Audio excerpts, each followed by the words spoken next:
एक बार की बात है, बीरबल दरबार में मौजूद नहीं थे।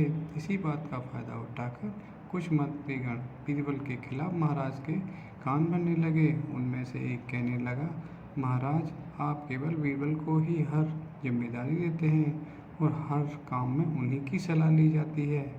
इसका मतलब यह है कि आप हमें अयोग्य समझते हैं, मगर ऐसा नहीं है। हम भी बीरबल जितने योग्य हैं। महाराज को बहुत प्रिय थे बीरबल। वह उनके खिलाफ कुछ भी नहीं सुनना चाहते थे, लेकिन उन्होंने मंत्रियों को निराश न करने के लिए एक समाधान निकाला।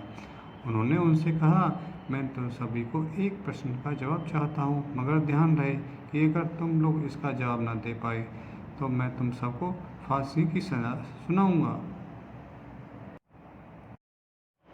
दरबारियों ने झिझक कर महाराज से कहा, ठीक है महाराज, हम आपकी शर्त मंजूर है, लेकिन पहले आप प्रश्न तो पूछिए। महाराज ने कहा, दुनिया की सबसे बड़ी चीज़ क्या है?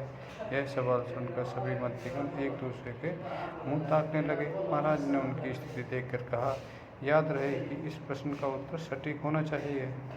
मुझे कोई भी अटपटा सा जवाब नहीं चाहिए। इस पर मंत्रियों ने राजा से इस प्रश्न का उत्तर देने के लिए कुछ दिनों की मेहनत मांगी। राजा भी इस बात के लिए तैयार हो गए। महल से बाहर निकलकर सभी मंत्रीगण इस प्रश्न का उत्तर ढूंढने लगे। पहले ने कहा, दुनिया की सबसे बड़ी चीज़ भगवान है, तो दूसरे ने कहा, दुनिया की सबसे बड़ी चीज़ भूख है। तीसरे ने दोनों के जवाब को नकार दिया और कहा, भगवान कोई चीज़ नहीं और भूख को तो बर्दाश्त किया जा सकता है।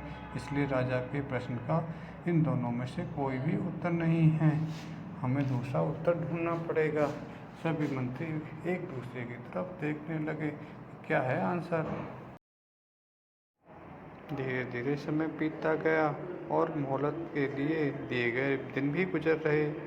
फिर भी राजा द्वारा पूछे गए प्रश्न का जवाब न मिलने पर सभी मंत्रियों को अपनी जान की फिक्र सताने लगी। कोई अन्य उपाय न मिलने पर वो सभी बीरबल के पास पहुँचे और उन्हें पूरी कहानी सुनाई। बीरबल पहले से ही इस बात से परिचित थे। उन्होंने कहा, मैं तुम्हारी जान बचा सकता हूँ, लेकिन तुम्हें वही करना होगा जैसा मैं कहता हूँ। सभी बीरबल की बात पर राजी हो गए।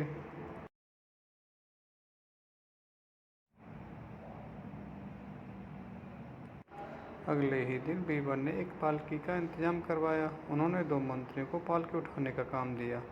तीसरे से अपना हुक्का पकड़वाया और चौथे को अपने जूते उठवाए और स्वयं जाके पालकी में बैठ गए। फिर उन्होंने सभी को राजा के महल की ओर चलने का इशारा दिया। जब सभी बीरबल को लेकर दरबार में पहुंचे तो महाराज इस मंजर को देखकर हैरान थे। इससे पहले कि बीरबल महाराज कुछ पूछते, बीरबल खुद ही बोल पड़े कि महाराज, सबसे बड़ी चीज़ गरज होती है। आपकी गरज के कारण ये सब मेरी पालकी उठाकर यहाँ तक ले आए हैं। आपके डर के कारण सभी मंत्रियों की जान बच जाएगी। इससे अच्छा है महाराज, इन्हें आप माफ़ी दीजिए।